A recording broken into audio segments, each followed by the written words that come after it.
Hey guys, welcome to the second set of the Group A Nate MSL. We have Light going up against Forgg. Forgg, a former champion. Light has never even gotten close. Kind of an interesting close-up right there. Not sure what that's up. It's going to be the battle of the glasses, apparently. Light is starting in the bottom left-hand corner. Actually, I had to restart this as the orange Terran, which I think the color switch. Never mind, he's sticking to that. Okay, there's the color switch. So that weird tealish color. It's supposed to be yellow, but it's not showing up as yellow on my screen. He's going to be yellow bottom left. We have Forgg as red in the bottom right. This is on Fighting Spirit. And I really don't like Light's playstyle. I have to say that. He's very successful. He's a very good player. I definitely won't deny that.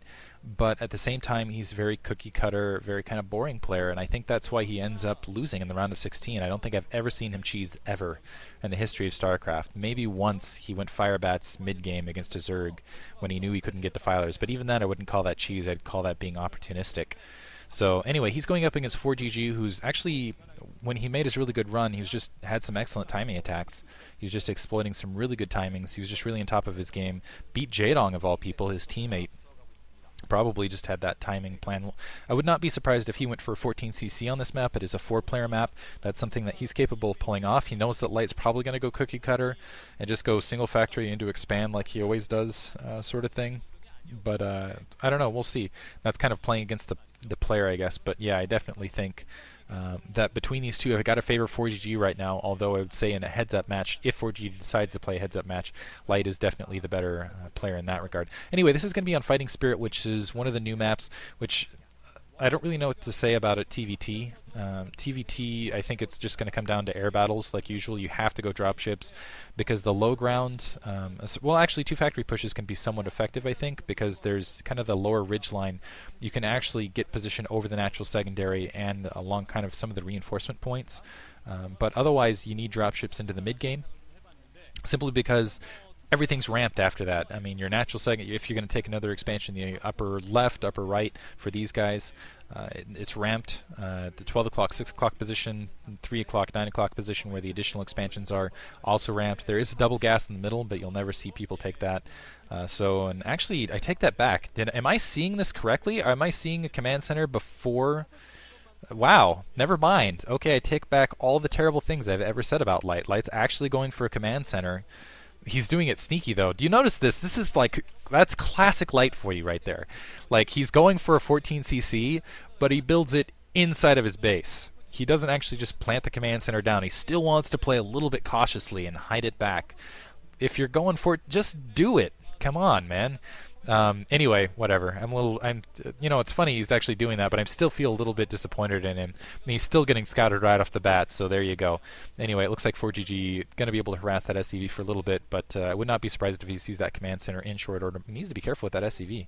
Looks like it's getting hit. Okay, now he sees that command center. Let's see how he decides to react. He's already got a single Marine SCV blockading his front door.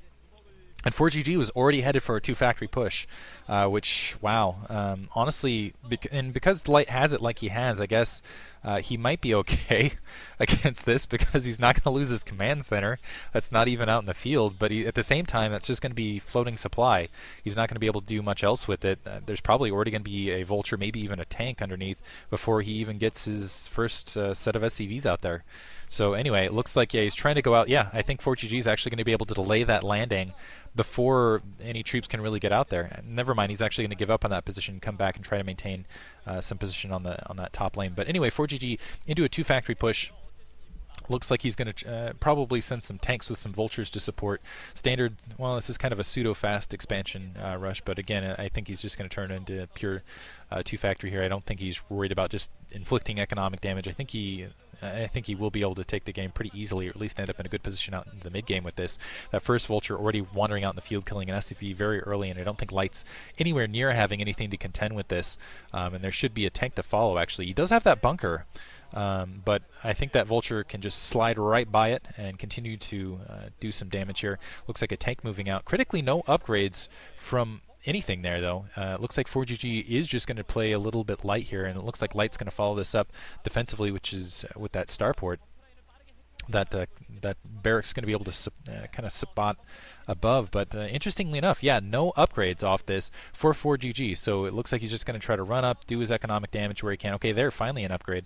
Expected that quite a bit earlier, though. So it looks like he actually popped out an extra vulture to maybe to just try to sneak that by with that siege tank on that corner. And maybe, and this is the other problem for Light actually, and the tank does range that bunker. A lot of SCVs coming off the line. Looks like a second tank moving up now. This might buy Light some time to, I don't know, get a Wraith out, but honestly, a single Wraith isn't going to help him in this situation. Looks like he was building, I'm not even sure what he's building there in that upper left corner, but he's immediately having to cancel it. So he will have one Wraith to try to spot. Without Siege Tech, though, and a tank up on the high ground, that's really not going to make a difference, and he's going to be out-sieged from that low position. Looks like those SCVs getting nailed. They can't really push forward and repair otherwise. So Forgg immediately going to be able to break on Light's natural secondary before, for just a couple seconds before Light was able to get anything done. Light's still trying to buy himself some time, and he still hasn't gotten any mining time off this 14 command center because he spent this entire time, first of all, trying to repair, and second of all, having SCVs off the line in that state of repair. So, 3 Marines left. Now the Vulture's running in, trying to get a second bunker up. You can see the unamused look on his face. That is an unhappy Light. He does now have a Vulture out, but honestly, he's not going to have much else out for that long. The one thing that Light might be able to do is if he can turn around and kill that barracks, he'll at least be able to maintain the high ground. But even if he does do that, I think Forgg is still going to be in a great position. He is managing to get a little bit of gas out, but 3 tanks, several Vultures underneath. If Forgg just moves up with these tanks and those Vultures, he should be able to just penetrate right into the main. Looks like he's going to have some Goliaths to support momentarily, and without cloaking, that Wraith isn't going to be able to get much else done. Looks like he is able to take one siege tank. There's that siege tank on the high ground, which he needed a lot earlier. It looks like Forgg is actually going to lose 2 tanks out of this. A little bit worrisome there. So now he's actually not in the best position where he was in for a sure victory right there. Now actually getting pressed out.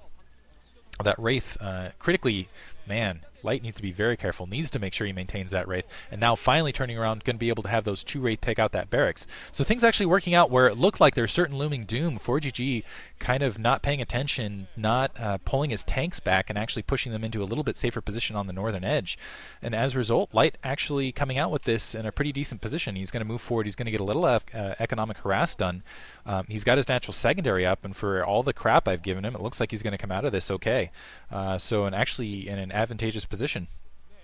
So and he's transitioning right into air here, so he'll be in a good spot. I still feel like Forgg could have won that had he just moved those tanks a little bit to the right, or just micro that a little bit better. I'm not sure. I think he was getting a little bit complacent. I have no other word for it. Wraith going to try to delay that natural expansion a little bit longer. Looks like they are going to be able to do so, but Light is not out of the woods yet.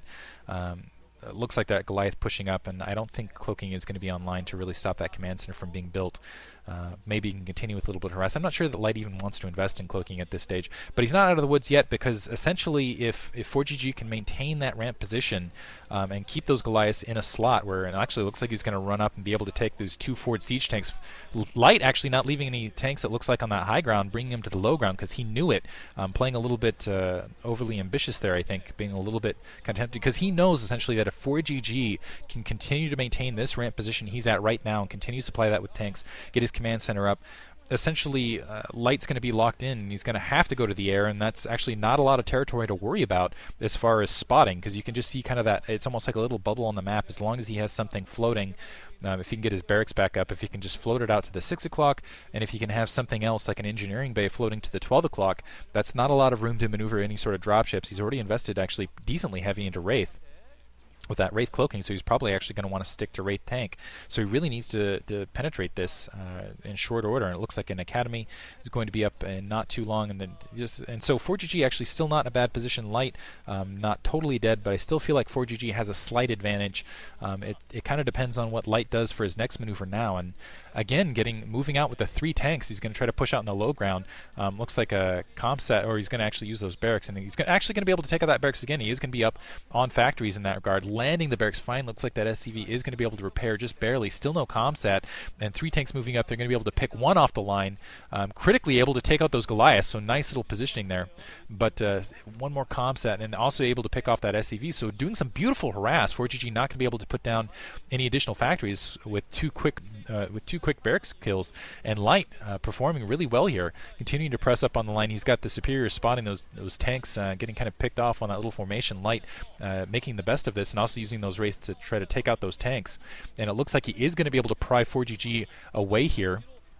using some nice dodging here, and I'm kind of curious where the turret is, because really that's what Forgg needed to cap that, is not so much comsat, he needed a turret much more rapidly. You already had 2 factories, it looks like, to kind of support, because you can build turrets up there into that front field. Now we're going to see a quick, heavy transition